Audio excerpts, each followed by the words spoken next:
హల్లెలూయా. అపోస్తలుడైన పౌలు ఒక సందర్భంలో అంటాడు కదా, నేను మనసుతో ప్రార్థన చేస్తాను, ఆత్మతో కూడా ప్రార్థన చేస్తాను అంటాడు. మనసుతో మనం ఒక పావు గంట 10 నిమిషాలు ఇంకా సీరియస్గా ప్రేయర్ చేస్తే ఒక అర్ధ గంట కంటే మనం ఎవరు మన సామర్థ్యమును, మన మైండ్ సెట్ను ఉపయోగించి, మన పదాలు ఉపయోగించి అంతకంటే ఎక్కువగా మనం ప్రార్థన చేయలేం.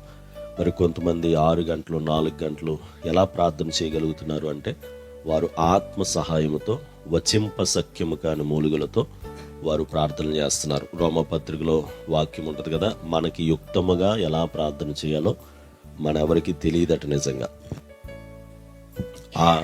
మన బలహీనతలను ఎరిగినటువంటి ఆత్మదేవుడు, అంటే మనకి యుక్తముగా ప్రార్థన చేయటం తెలియదని చెప్పి ఆత్మ తానే మన పక్షముగా విజ్ఞాపనములు చేస్తున్నాడు.